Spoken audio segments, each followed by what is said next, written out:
So we're doing things a little bit different this morning. We usually have our meditation now, but we're going to put that at the end because we're going to have a lovely ritual for you to participate in. And here we are on the second Sunday of Advent, the Sunday of Peace. And I want to welcome you all here, and especially welcome Jen. And where are you? Especially welcome Jen, who's with us.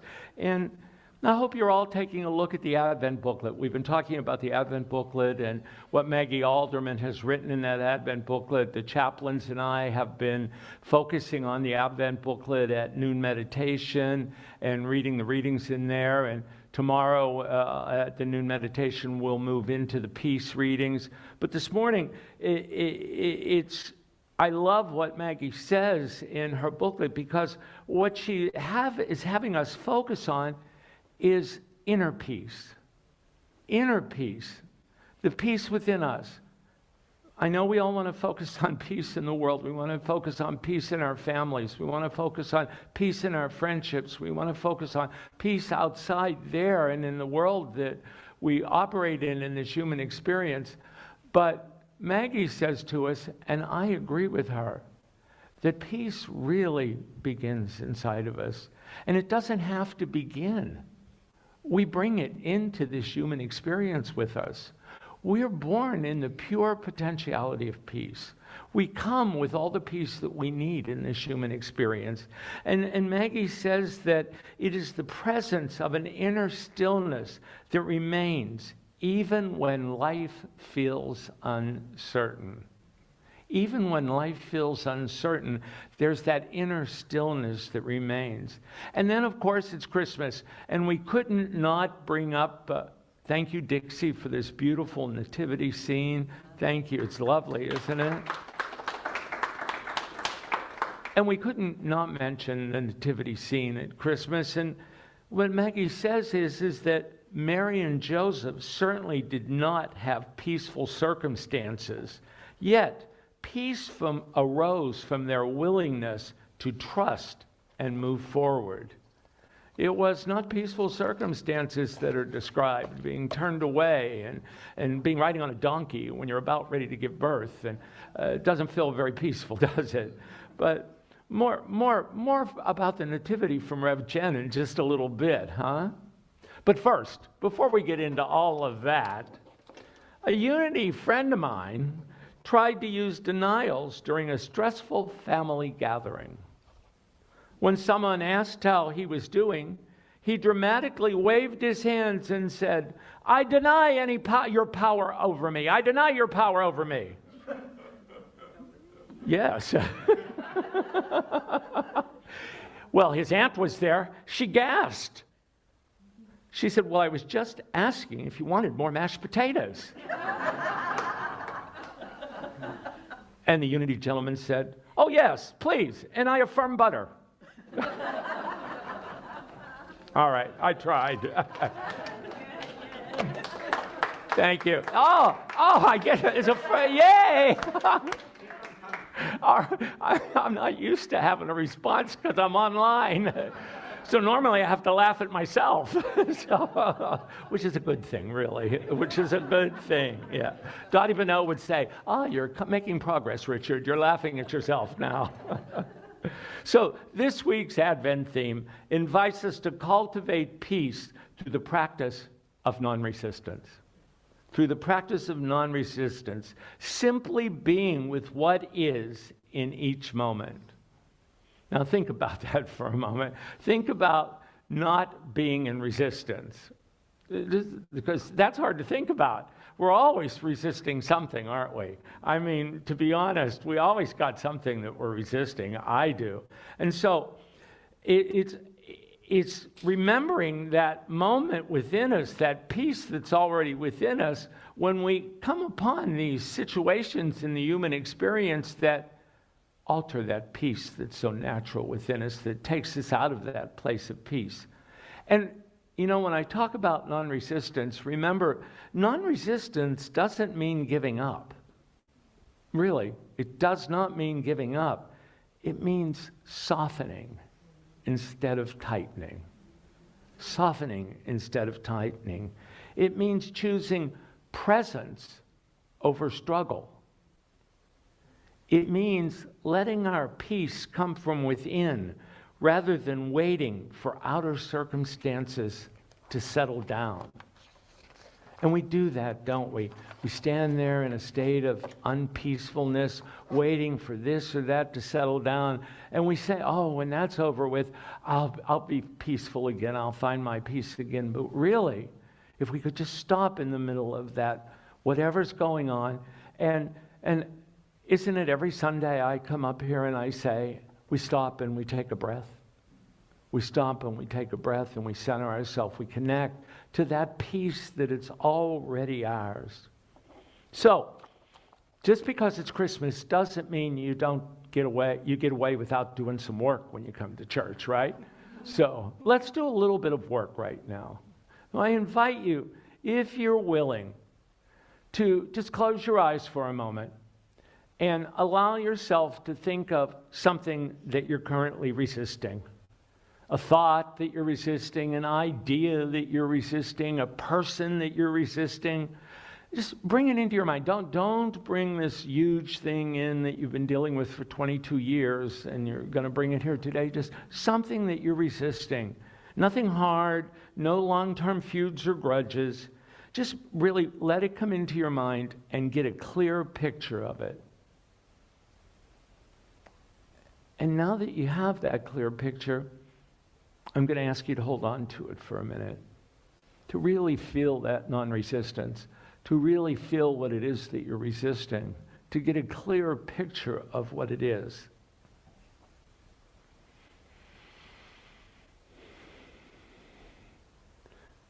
Now I invite you to take a breath, and then exhale, and take one more breath, and exhale. And now I invite you to think, what would your life look like without that resistance? What would the human experience be like for you without that resistance in it?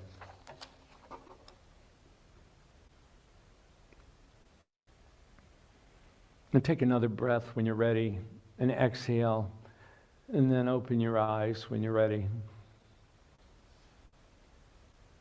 Did it work? Yeah? That breath. The breath can change everything. Connecting with what truly is, with the peace that we truly are, and stopping for a moment and staying there, changes everything. Changes everything. Reverend Maggie, in her article on peace, brings a couple of points that I would like to highlight with you this morning. Reverend Maggie begins by acknowledging the reality of the holiday season. She says, we're surrounded by outer activity, by preparations, by traditions, by busyness, by expectations.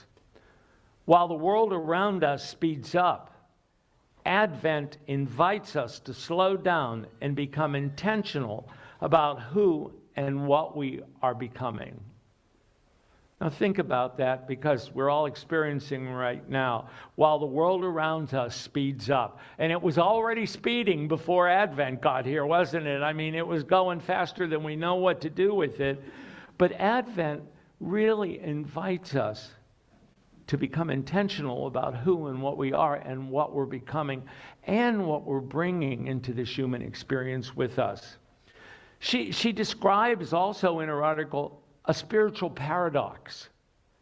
She says that the season is full of noise, sensory overload, and external demands, yet it calls on us calls us inward into deep reflection. Rather than seeing this as a contradiction, she frames it as the exact nature of the spiritual journey, holding our divine identity while navigating the beautiful messiness of our humanity. The beautiful messiness of our humanity. We know that. We see it. We're with it. And it is a paradox, because in the midst of all that, we are still peace. Our divinity gives us that peace. We have it whenever we're willing to stop and take a breath. Say, oh, peace, be still. I am peace. I bring peace with me. I give peace. I share peace.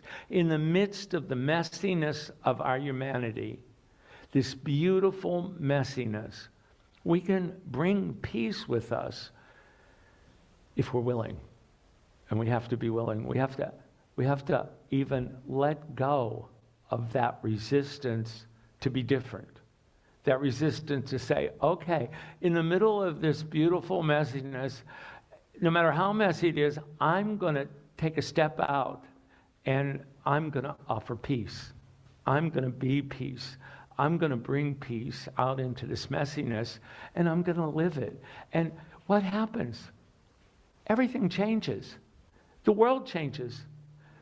People that were not peaceful become peaceful because we bring peace to them. It's just such a beautiful thing in this world that we live in today, in this crazy world that we live in today.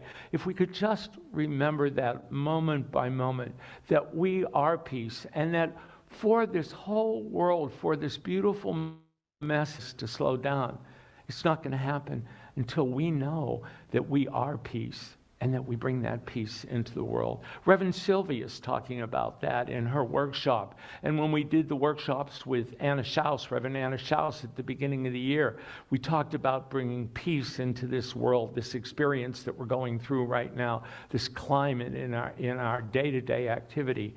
And to get keyed up in it like we're so easy to do, to turn on the news like we know we shouldn't do, instead to sit there and say, I am peace. I am peace, and I share that peace. I share that peace with everybody that's on the news tonight.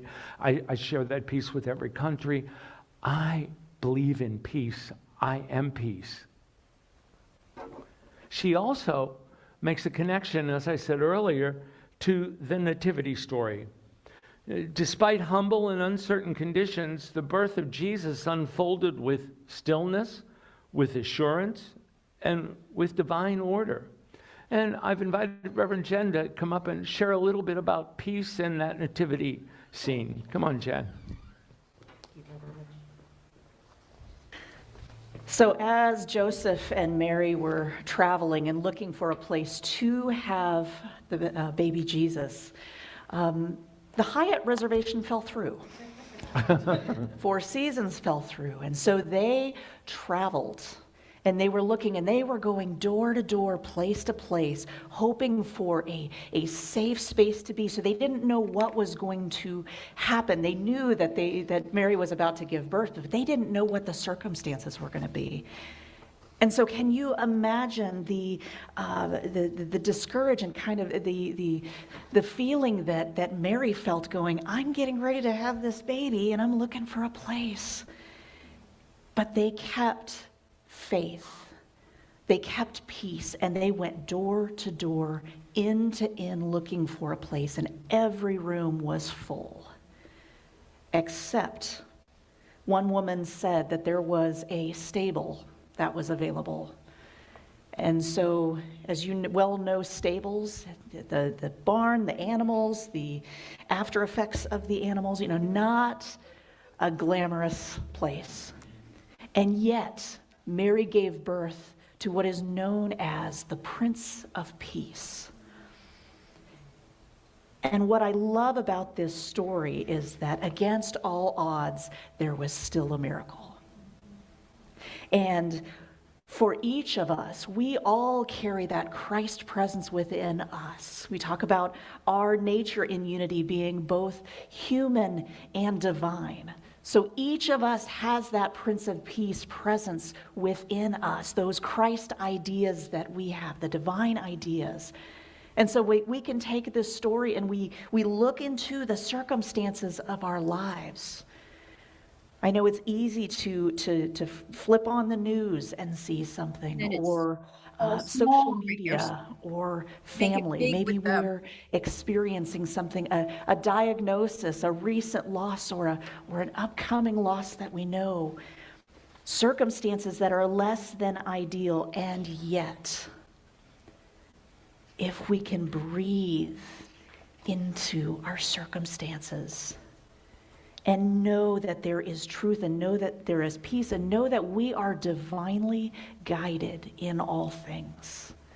It can be so easy to want to tense up and control our circumstances, and yet, what a beautiful practice we did just a bit ago. I had something that I have been holding on to that just taking us through that practice, how beautiful that felt, and the smile that I had on my face, and it really is that simple. So, we can take this nativity story and we can carry it with us throughout the year, not just at Christmas time, but remember that beautiful, peaceful presence of the Christ light that dwells in each and every one of us, and how we can use that power and that presence in the world, in our circumstances, knowing that there is always more to be revealed. Thank you. Amen. We can go home now. That's good. Yes, thank you. The advantage of having an associate. It's easy. Just bring her up and have her say the rest. There we go. But that's right. Yes. I mean, what an example of being peace. I mean, from one hotel to the next. No. But you can go to the barn. And am I on? Yes. Thank you, David. Well, you can go to the barn. You can be there. And I mean, what Maggie says in the Advent booklet is that peace is a spiritual practice that emerges not from perfect conditions, but from conscious presence, from trust, and from inner alignment with divine order. From inner alignment with divine order. So I have a little story for you. And it's a story about a woman who once found herself stuck in an airport during a long delay. And you have been there? Anybody been there? Yes, thank you. Yeah. Everywhere she looked, people were pacing, complaining, getting frustrated. But nearby, she noticed a mother gently rocking her sleeping baby. Delays, noise, chaos, and this mother was simply breathing, centered and calm.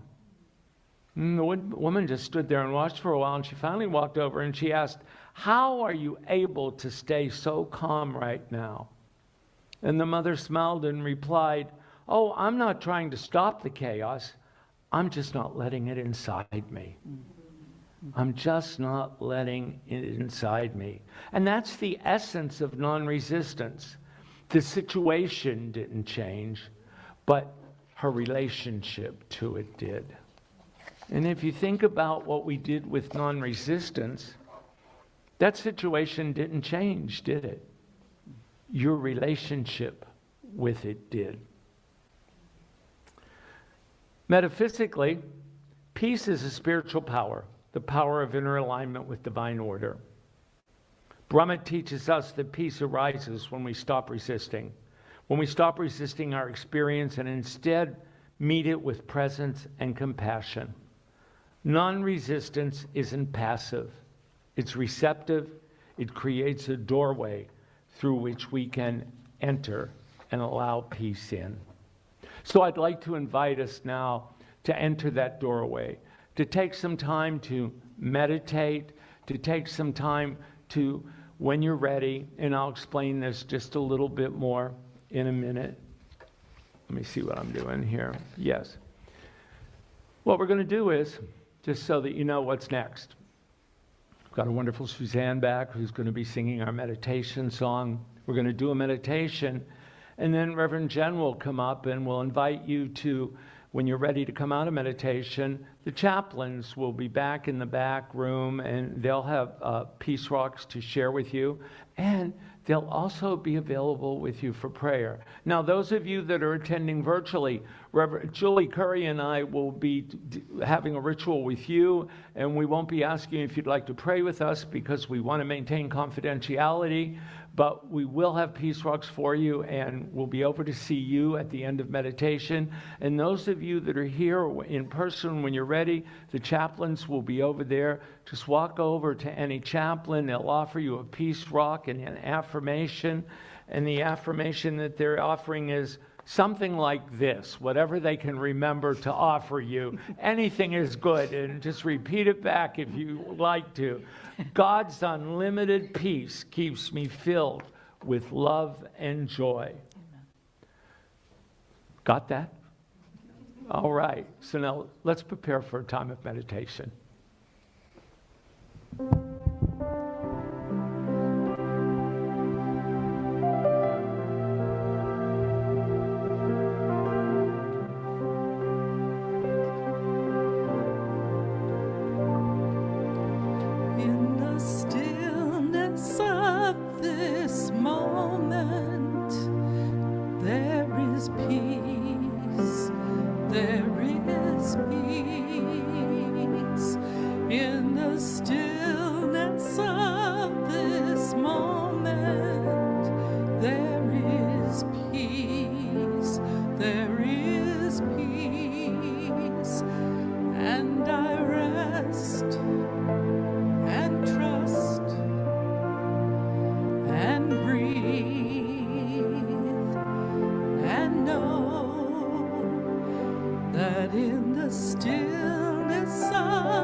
Deep breath in now.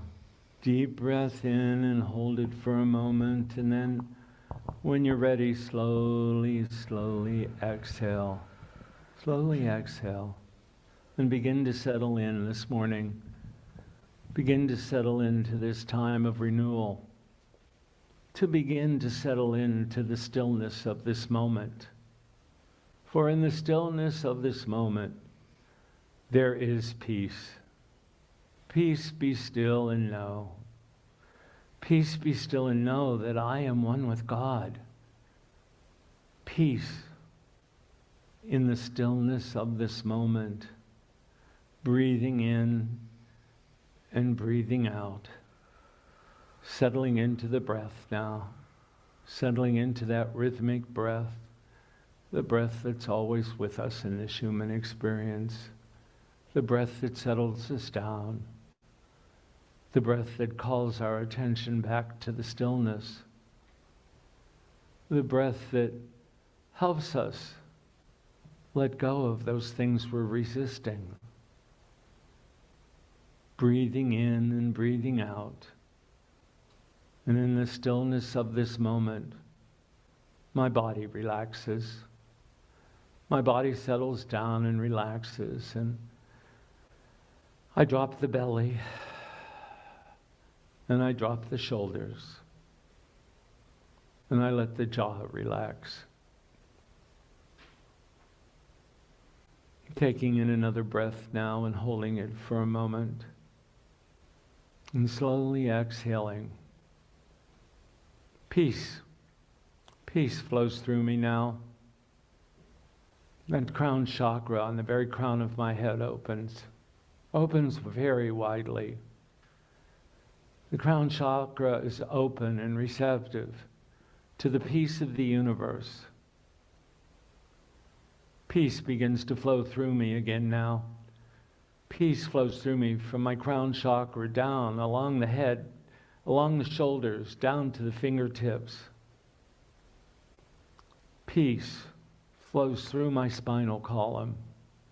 Peace fills every nerve in my body. I am filled with peace. I fairly sizzle in inner calmness with peace.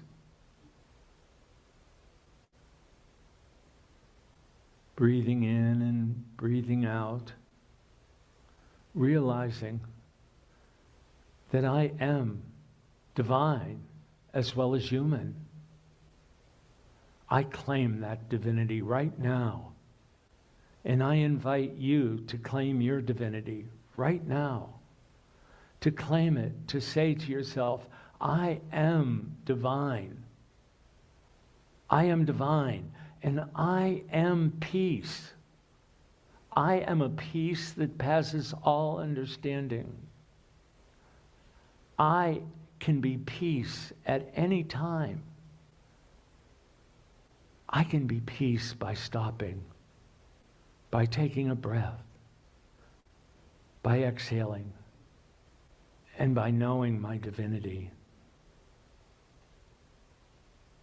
I invite you now as we sit quietly for a few minutes, to feel that peace, to know that peace, to be that peace, to realize that peace. In the silence now, we sit in the silence now, in peace.